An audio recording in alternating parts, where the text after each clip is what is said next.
Aston Martin is not only known for its exquisitely designed vehicles, but the car brand also seems to be a personal favorite of top Secret Service agent James Bond. The British car manufacturer's latest, and possibly its last, V12-enabled Vantage is one for the ages. The sleek design masks an incredibly powerful car that is a dream to drive and stakes its claim as one of the company's most powerful and fastest supercars on the market. Since its official release in August, the Aston Martin V12 Vantage has continued to gain approval from critics in the automobile industry, so we thought it was worth taking a look at its incredible specs and all the finer details that went into the manufacture of the extreme automobile. Despite being a worldwide automaker, Aston Martin vehicles are somewhat of a British icon. The company has a lengthy history of building vehicles for both racing and for customers seeking a vehicle that reflects their power, position, and affluence. The luxury car brand has always combined V12 power with ruthless motoring. However, the 2023 Aston Vantage is one of a kind.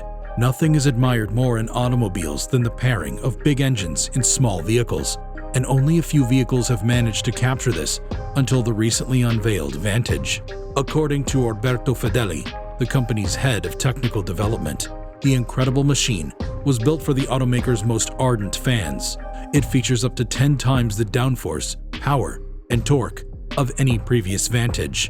Thus, it is arguably the most powerful Vantage ever built and is capable of producing 163 horsepower more than the 2022 Vantage F1 edition and 125 horsepower more than the V12 Vantage S. It has been fitted with 700 PS V12, which is the most powerful 12-cylinder engine that has ever and will ever be fitted to a Vantage, and as such is expected to produce up to 690 horsepower and 555 foot-pounds of torque under its dramatically reprofiled hood. Because the Vantage is equipped with 2 turbochargers and 12 cylinders, which produces a lot of heat in an engine area designed for a V8, it has larger vents in its new fenders. There are also large, single-piece side sills that extend from the fender vents, a revised rear bumper with an integrated diffuser, and center twin exhaust outlets, which all serve as cosmetic alterations over the standard V8 Vantage. Although the large V12 engine appears to completely occupy the Vantage's engine room at first, you soon realize the car still has some room in its front end. The V12 engine, which weighs significantly more than the 4-liter twin-turbo V8 in the standard Vantage, extends over the front axle centerline by approximately an inch. This explains why the front-to-rear weight distribution in the V12 Vantage has been slightly changed from the V8's Vantage's perfect 50-50 to 52-48. But not only is the 2023 V12 Vantage going to be the most powerful version of Aston Martin's supercar, but it is also going to be the fastest as well. It has a mind-blowing acceleration rate that can reach 60 miles per hour in only 3.4 seconds, and a top speed of 200 miles per hour, which is leagues above other variants of the Vantage. This Aston is astonishingly quick on any road, compressing time and space between turns as only a car with almost 700 horsepower can. Its weapons-grade thrust ranges from 3,000 RPM to 6,000 RPM. There's also a silky edge to the V12 snarl and a surprising compliance to the ride, even with the suspension in its stiffest of its 3 settings, that makes it feel almost like a Gran Turismo. However, this is not a hardcore racer's edge ride like a Porsche 911 GT2 RS, for example.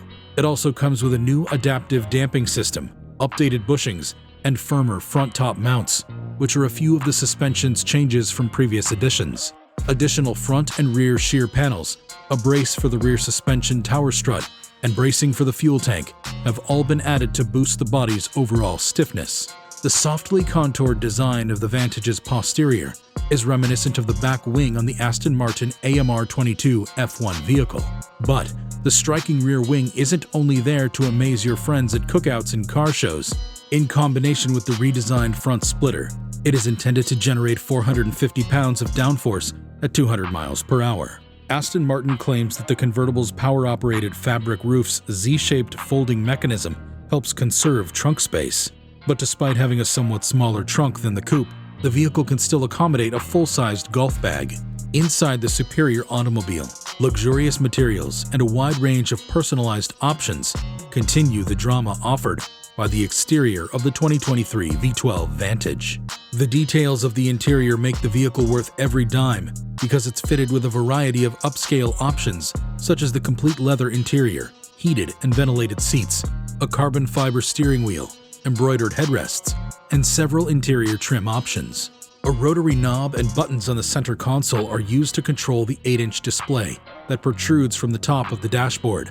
Its infotainment system consists of Aston Martin's audio, Bluetooth, and an integrated navigation system. The Vantage is also fitted with several safety features, such as a 360-degree video system, blind spot monitoring, and self-parking assistance. Although the captivating sports car stands out and could go toe-to-toe with other top vehicles in the world, it does have a few flaws. The ride comfort is particularly perplexing because, despite having 3 different powertrain settings, the V12 Vantage never feels at ease or comfortable in any of its modes. Instead, it's either extremely firm, brutally hard, or even nearly intolerably stiff on public roads. Its handling is heavier and less delicate than what we've come to expect from the best Aston vehicles, and as a result, it makes an absurd amount of tire noise on UK roads. All things considered, it's also a little disheartening how quiet it is. The V12's maneuvers would be completely enjoyable, if never absolutely ear-shattering, in a typical GT car, but even in track mode, it is surprisingly unimpressive to listen to for a limited edition, the last ever release of the powerful V12 Vantage. Although the software of the 8-speed gearbox has been modified to make it more responsive in drive, the gear change is also not class-leading.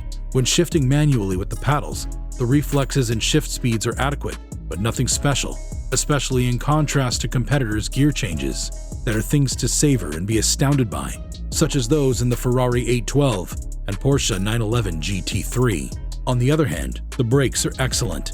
The V12 Vantage stops as forcefully and with as much feel as any rival, and the rivals at this elite level are extremely good in this regard. All 333 car units have already been sold, likely to customers who are aware of the shortcomings but appreciate its other terrific details. The vehicle is thought to cost an estimated $300,000 at least, and it would have been a terrific starting point to get an Aston Martin in your driveway for the least amount of money if it hasn't been all sold out. But despite being the least expensive model in Aston's portfolio, the Vantage is nevertheless significantly more expensive than a Porsche 911 or Chevrolet Corvette with comparable performance. Think of the Ferrari 812 Superfast at one end of the spectrum and the Porsche 911 GT3 at the other. Cars like the Mercedes-AMG GT-R, which is no longer for sale, and the BMW M6 Competition are also visible, albeit from a distance. The Vantage, however, has few real opponents to speak of in principle. This is because it provides a wider range than any of its rivals, given that it is both a fully functional GT vehicle and a razor-sharp track monster. Tobias Mowers, Aston Martin's new CEO, has stated that this vehicle will be the final V12 Vantage when more efficient powertrains enter the company's lineup. Therefore, it's unlikely that the engine will continue to be produced in large quantities past 2026 or 2027. In many ways, the last V12 Vantage is a great vehicle that will undoubtedly entirely resonate with its target market. However, we can't help but feel that this time, Aston may have overlooked certain things which diminished the overall appeal of the vehicle. We must be honest and say that while this is not the best V12 Vantage ever produced, it will be sorely missed when it's gone. But tell us your thoughts about if you think Aston Martin should have stopped at an earlier model, or if you would have loved it if they had made some more. Also, if you enjoyed this video, be sure to check out our channel for more awesome content.